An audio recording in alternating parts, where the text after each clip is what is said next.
غریدہ اللہ کو منانا سب سے آسان چیز ہے، کائنات میں سب سے آسان ہے اللہ کو منانا۔ ماں بہت بڑا رشتہ ہوتا ہے، اسے منانے پر بھی زور لگتا ہے، لیکن میرے رب کی قسم میں کیا بتاؤں آپ کو، میرا رب کہتا ہے میرا بندہ، میری بندی، تو اتنے گناہ کر،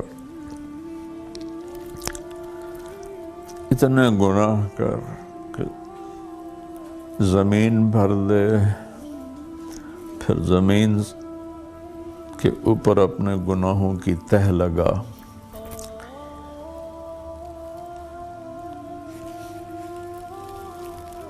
پھر اس کو اٹھاتے اٹھاتے اٹھاتے آسمان کی چھت سے لگاتے۔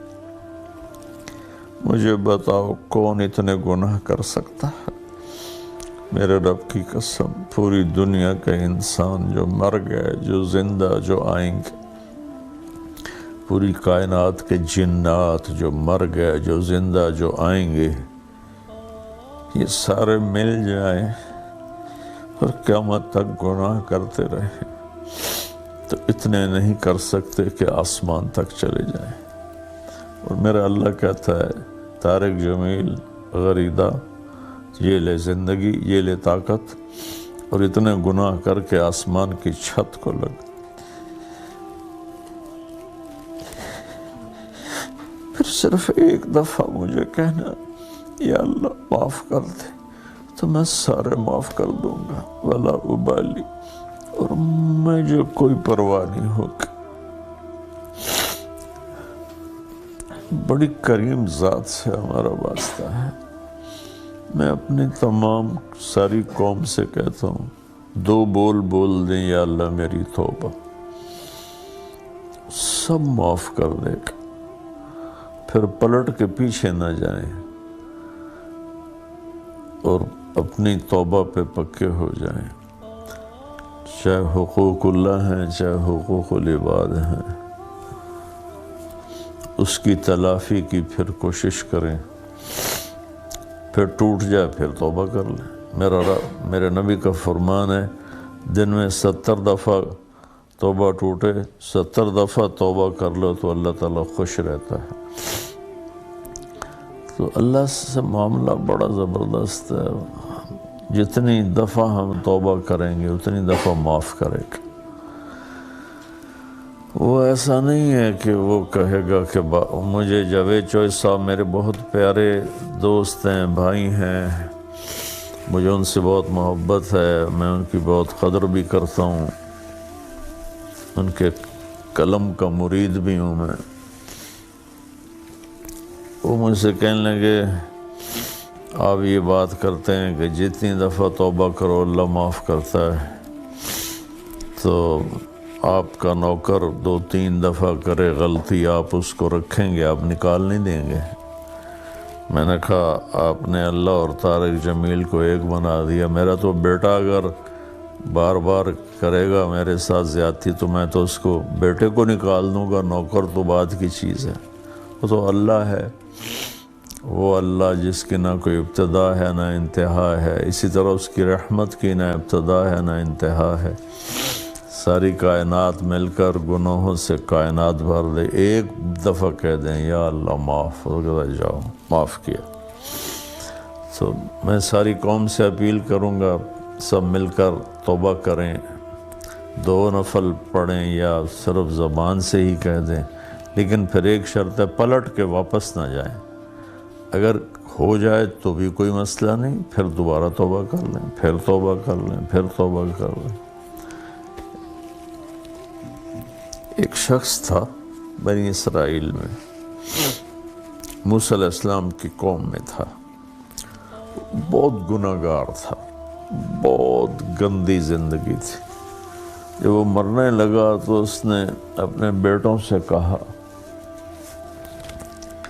کہ میں نے بہت غلط زندگی گزاری ہے، میری بخشش شاید نہ ہو، تو میں جب مر جاؤں تو مجھے جلا دینا، اور میری راکھ آدھی پانی میں بہا دینا، آدھی ہوا میں اڑا دینا، تاکہ میرا جسم بکھر جائے اور میں اللہ کے سامنے کھڑا ہی نہ ہو سکوں۔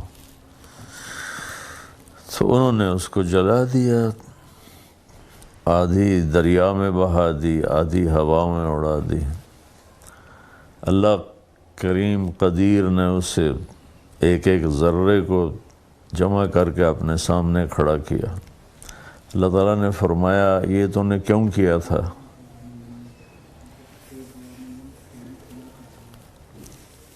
اس نے کہا یا اللہ میں ڈر گیا تھا۔ اللہ نے فرمایا مجھ سے ڈر گئے تھے؟ کہ جی ڈر گیا تھا۔ کہ اچھا جاؤ معاف کیا۔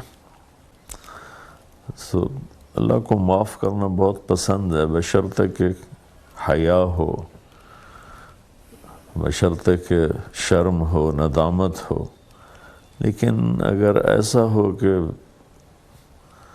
دیکھ لیں گے جو ہوگا تو یہ تو بہت نادانی والی بات۔ بتا رہے تھے کہ خدا اور بندے کا تعلق اور اس میں توبہ کی اہمیت کیا ہے، اور خاص طور پہ اس طرح کے وبائی امراض جب پھوٹ پڑتے ہیں، خدا کی طرف سے آزمائش تو ہوتا ہے، خدا کے قہر کا اظہار بھی ہوتا ہے۔ اس میں توبہ کس طرح سے کرنی چاہیے؟ بار بار کرنی چاہیے؟ بار بار غلطی ہو جائے تو بار بار توبہ کی جائے؟ تو جس طرح سے آپ نے کہا کہ اگر ایک دفعہ غلطی ہو جائے توبہ کریں، پھر غلطی ہو پھر توبہ کریں، تو کیا اس طرح کی بار بار کی توبہ بار بار قبول ہوتی ہے؟ جی بالکل قبول ہوتی۔ میں نے بات آپ سے عرض تو کیا، میرے نبی نے فرمایا اگر سچی ندامت کے ساتھ دن میں 70 دفعہ بھی توبہ ٹوٹے اور وہ کر لے تو اللہ تعالیٰ اسے معاف فرما دیتے۔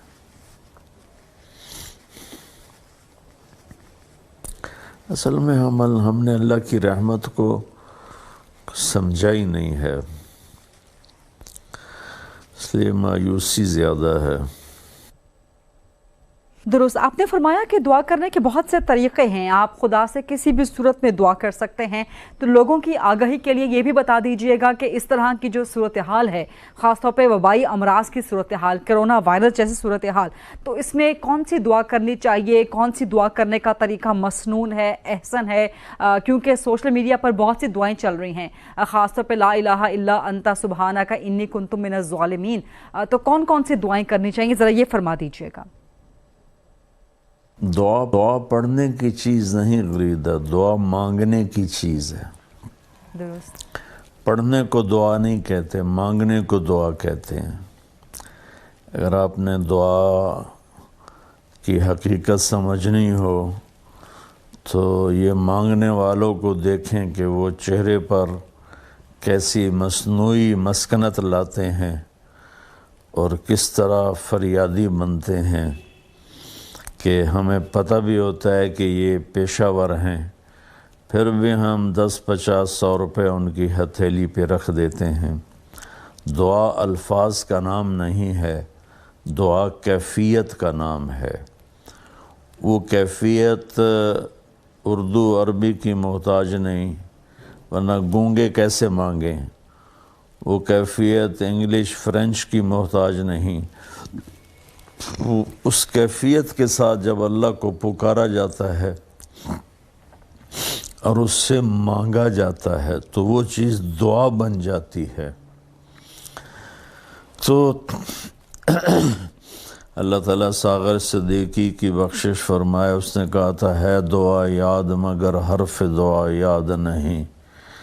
تو یہ ہے دعا کی حقیقت کہ دعا کے الفاظ بھی ہیں، اس میں کوئی شک نہیں، اللہ کے نبی نے ہمیں دعائیں سکھائی ہیں، لیکن ان دعاؤں کے پیچھے کیفیت بھی ہو، درست، اور مانگنے والا جذبہ بھی ہو، تو پھر وہ دعا کبھی رد نہیں ہوتی۔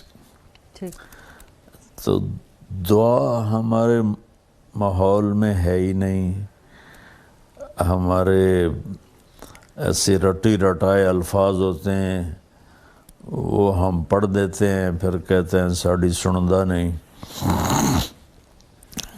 مانگا جاتا ہے، دعا مانگنے کی چیز ہے، تو مانگنے کا سلیقہ ہو تو وہ ہم تو مائل بکرم ہیں، کوئی ساحل ہی نہیں، تو کہتا میں تو دینے کے لیے تیار بیٹھا ہوں، پر کوئی مانگو تو صحیح۔